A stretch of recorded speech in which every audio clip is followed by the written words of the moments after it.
지금 이 순간에도 누군가는 인공지능에게 삶을 맡기고 누군가는 자신의 뇌를 컴퓨터와 연결하고 있습니다. 2045년 인간은 더 이상 지금의 인간이 아닐지도 모릅니다. 기계와 결합한 인간, 디지털로 복제된 자아, 죽음을 넘는 삶. 이 모든 상상이 단지 허무맹랑한 이야기는 아닙니다. 레이 커즈와일은 말합니다. 특이점은 이미 시작되었다. 안녕하세요. 유니스북 카페입니다. 오늘은 여러분과 조금은 먼 미래, 아니, 생각보다 가까운 미래에 대한 이야기를 나눠보려고 합니다. 뭔가 좀 대단하고 철학적이고 심지어는 공상과학 소설 같기도 한 이야기. 레이 커즈와일의 마침내 특이점이 시작된다입니다. 이건 영화 속 얘기가 아닙니다. 지금 우리가 실제로 맞닥뜨리고 있는 현실입니다. 요즘 뉴스를 보다 보면 자꾸만 이런 단어들이 보이죠.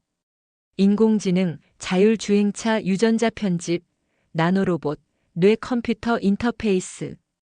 한때는 말만 들어도 멀게 느껴졌던 단어들인데 지금은 그냥 일상 속 뉴스거리예요. 심지어는 인공지능이 그림도 그리고 소설도 쓰고 법률 자문까지 해준다고 합니다. 어느 순간 기술이 너무 빨리 변하고 있다는 걸 피부로 느끼기 시작한 거죠. 오늘은 그런 미래에 대한, 아니 이미 현재에 와 있을 이야기를 나눠볼까 합니다. 우리를 놀라게 하는 이런 변화가 단지 신기하다에서 끝나는 문제가 아니라는 걸 아시나요? 어느 순간 이 기술들이 우리 인간의 삶을 완전히 다른 방식으로 바꾸어 놓을 수 있다는 얘기입니다.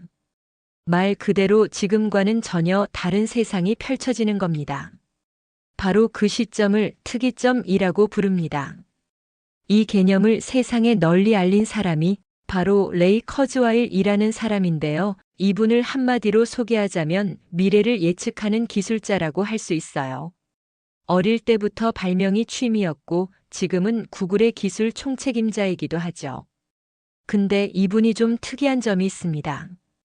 단순히 미래를 상상하는 게 아니라 언제 어떤 기술이 어떤 형태로 나타날지를 아주 구체적으로 예측해왔다는 거죠. 예를 들어 1990년대에 2010년쯤이면 사람들이 손안에 슈퍼컴퓨터 하나씩 들고 다닐 거다라고 했는데 그게 바로 지금 우리가 들고 있는 스마트폰이에요. 커즈와일이 말하는 미래는 굉장히 급진적입니다. 그는 말합니다. 2045년 인공지능이 인간의 지능을 초월할 것이다. 그 순간을 그는 특이점이 도래하는 시점이라고 부릅니다. 무슨 얘기냐면 인간보다 더 똑똑한 인공지능이 등장하고 그 인공지능이 또 자기보다 더 똑똑한 AI를 만들고 그게 반복되면 기술의 발전 속도는 우리가 도저히 따라갈 수 없는 수준으로 가버리는 겁니다. 그럼 여기서 궁금해지죠. 기술이 지금도 빠른데 얼마나 더 빠르게 간다는 건지. 이걸 이해하려면 기술 발전의 핵심 개념인 지수적 성장을 알아야 합니다. 보통 우리는 변화를 선형적으로 생각하거든요. 예를 들어 1년에 10%씩 성장하면 10년이면 100% 오른다고 생각하죠. 그런데 지수적 성장은 그렇지 않습니다.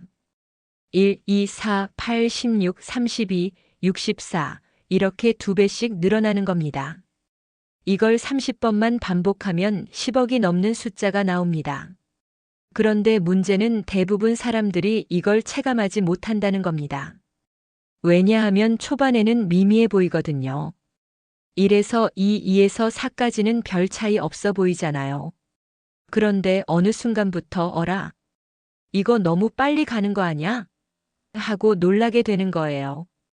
기술 발전이 지금 딱 그 시점에 와 있습니다. 이제 막 기하급수적으로 튀어오르기 시작하는 시기입니다. 그래서 우리는 앞으로의 30년을 지난 100년보다 더 강력한 변화의 시기로 겪게 될 겁니다. 레이 커즈와일은 단순히 AI가 똑똑해진다, 기계가 더 빨라진다 이런 수준에서 이야기를 멈추지 않습니다. 그는 기술이 인간의 뇌를 모방하고 나아가 인간의 한계를 완전히 뛰어넘을 거라고 말합니다. 그 첫 번째 단계는 바로 AI의 진화입니다. 요즘은 챗GPT처럼 대화하는 인공지능도 있고, 그림을 그리는 AI도 있고, 무려 작곡하고 영화 예고편을 만드는 AI도 있죠. 우리는 지금 이 AI가 도와주는 도구라고 생각하지만 커즈와일은 말합니다. AI는 언젠가 도구가 아니라 협력자이자 파트너가 될 것이다. 이 말은 단순히 음성 비서 같은 기능을 넘어서 인간처럼 생각하고 감정까지 이해하는 존재가 될 수 있다는 겁니다. 그럼 여기서 또 질문이 나오죠. 아니, 기계가 어떻게 감정을 느껴? 자아가 있어야 감정을 느끼는 거 아닌가? 맞아요. 우리가 알고 있는 감정은 단순한 반응이 아니라 자아와 기억 맥락이 섞인 복잡한 구조입니다. 그런데 커즈와일은 인간의 뇌도 결국은 정보 처리 장치일 뿐이라고 말합니다. 감정도 자아도 기억도 신경 네트워크 안에서 전기 신호로 이루어진다고 보는 거죠. 그렇다면 충분히 정교한 알고리즘과 연산 능력이 있다면 기계도 자아를 흉내낼 수 있지 않겠냐는 겁니다. 그 다음 단계는 뭘까요? 인간과 기계의 융합입니다. 단순히 기계를 쓰는 걸 넘어서 아예 몸 안에 집어넣는 거예요. 생각해 보세요.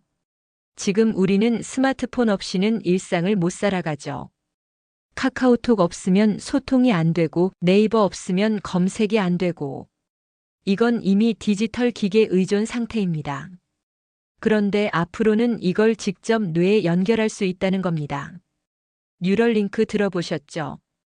일론 머스크가 뇌에 칩을 심어서 생각만으로 기계를 조작하거나 심지어는 시각장애인이 보게 만들거나 마비 환자가 움직일 수 있게 하겠다는 프로젝트입니다.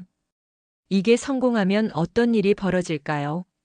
나의 기억력은 이제 한계가 없고 외국어는 그냥 다운로드하면 되고 머릿속으로 이메일을 보내거나 책 한 권을 몇 분 만에 통째로 읽을 수 있어요.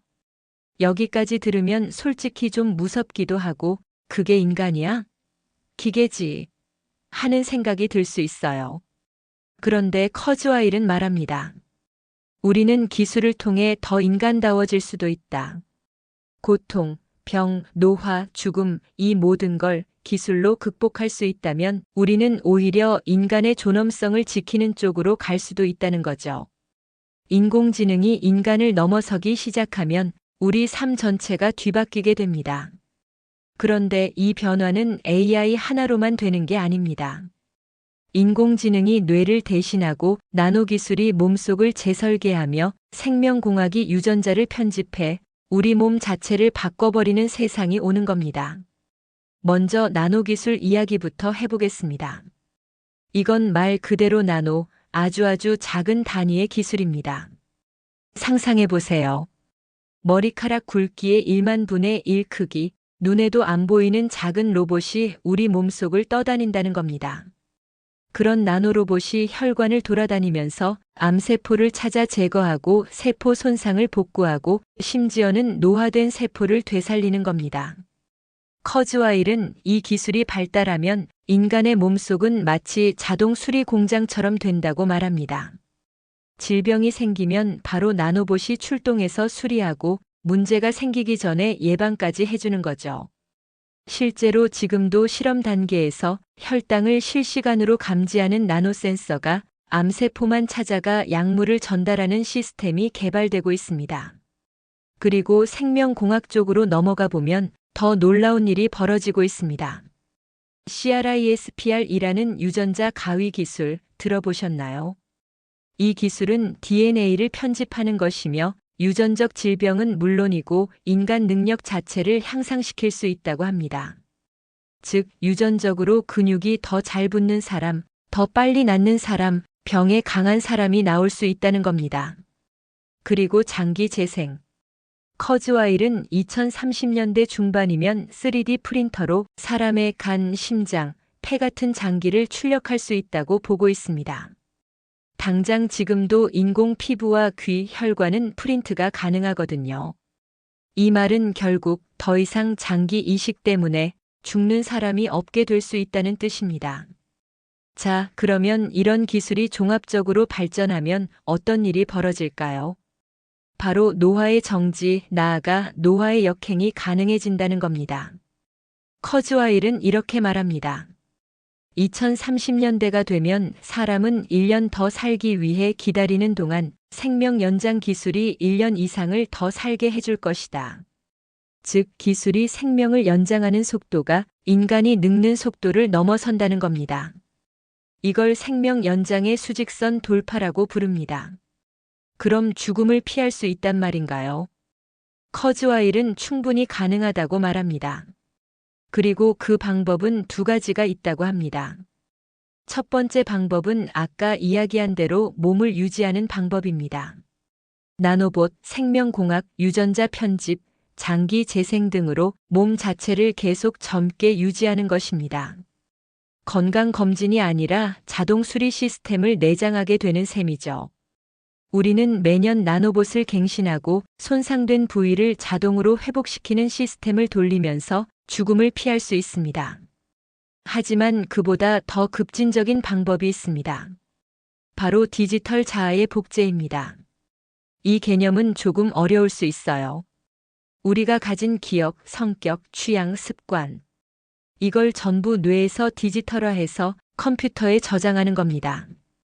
마치 하드디스크에 파일 저장하듯이 그렇게 되면 몸은 죽더라도 나의 정신, 인격, 정체성은 살아있게 되는 거죠. 이 디지털 자아는 가상현실 속에서 살 수도 있고 로봇 몸체에 들어가 현실에 나타날 수도 있습니다. 이제부터는 철학적인 질문이 따라오죠. 디지털로 복제된 나는 진짜 나일까? 예를 들어서 내 뇌를 스캔해서 완벽히 복제한 AI가 있다고 쳐요. 그 AI는 나처럼 말하고 내 농담을 기억하고 내 가족을 사랑하고 심지어 내가 했던 실수까지 알고 있어요. 그럼 그건 나일까요? 복제된 유사 나일까요? 커즈와일은 말합니다. 정체성이란 건 절대 고정된 게 아니다. 우리가 매 순간 달라지듯 디지털 자아도 진화할 수 있다. 그렇기 때문에 디지털 자아는 또 다른 나의 확장일 수 있다는 겁니다. 여기서부터는 윤리적인 고민들이 폭발적으로 등장합니다. 죽음을 피할 수 있다면 인간은 죽어야 할 이유가 있을까? 디지털 자아가 수백 개 존재하면 그중 어느 하나가 진짜 나일까? 이 기술을 부자들만 갖게 되면 가난한 사람들은 그냥 죽어야 할까? 또 하나 기술이 이 정도로 발전하면 권력 문제도 생깁니다. 정부나 기업이 인간의 정신과 몸을 통제할 수 있게 된다면 어떻게 될까요? 생각만으로 범죄를 예측한다거나 감정을 조작해서 정치적으로 이용한다면요. 커즈와일은 이 문제를 외면하지 않습니다. 오히려 이렇게 말합니다. 기술은 칼과 같다. 어떻게 쓰느냐에 따라 생명을 구할 수도 죽일 수도 있다. 문제는 기술이 아니라 기술을 다루는 인간이다. 이제 우리는 가장 근본적인 질문 앞에 서게 됩니다. 그럼 특이점 이후의 세상은 도대체 어떤 모습일까? 커즈와일이 그리는 특이점 이후의 세상은 말 그대로 상상을 초월합니다. 먼저 육체의 한계를 뛰어넘은 인간이 가상현실과 현실을 자유롭게 넘나드는 세상. 물리적 공간의 제약이 없어지고 내가 원하는 환경을 마음대로 창조할 수 있습니다. 직장은 가상회의실, 여행은 뇌파 자극, 연애는 디지털 클론. 모든 게 현실 같지만 현실이 아닌 세계에서 이루어질 수 있습니다. 또 하나 인간이 지구라는 행성에만 머물 필요가 없게 됩니다. 몸이 기계화되고 디지털화된 인간은 우주여행의 제약에서도 벗어날 수 있습니다. 우리는 먼 행성에 복제된 자아를 보내고 실시간으로 거기서 활동하는 또 다른 나를 경험할 수 있습니다. 이 모든 걸 듣고 나면 도대체 나는 누구인가라는 질문이 계속 떠오릅니다. 나는 기억인가, 몸인가, 감정인가? 아니면 내가 선택한 방향성과 관계성 속에서 살아있는 존재일까요? 커즈와일은 이렇게 정리합니다. 특이점은 인간의 종말이 아니다. 인간 진화의 다음 단계다. 우리가 기술과 하나 되어 더 창조적이고 더 자비롭고 더 지혜로운 존재로 확장되는 기회라는 거죠. 물론 이 미래는 아직 불확실합니다. 하지만 한 가지는 분명합니다. 이 변화는 이미 시작되었고 멈추지 않는다는 것. 그러니 지금 우리가 해야 할 일은 단순히 기술을 따라갈 것이 아니라 기술에 휘둘리지 않고 기술과 함께 살아가는 방법을 고민하는 겁니다. 어떻게 인간다움을 잃지 않고 오히려 확장할 수 있을지 말이죠. 이 책 마침내 특이점이 시작된다는 결국 하나의 질문을 던집니다. 당신은 그 변화 앞에서 어떤 인간이 될 것인가? 그리고 그 질문은 아마 앞으로 우리 모두가 스스로에게 던져야 할 가장 중요한 질문이 될지도 모릅니다. 감사합니다.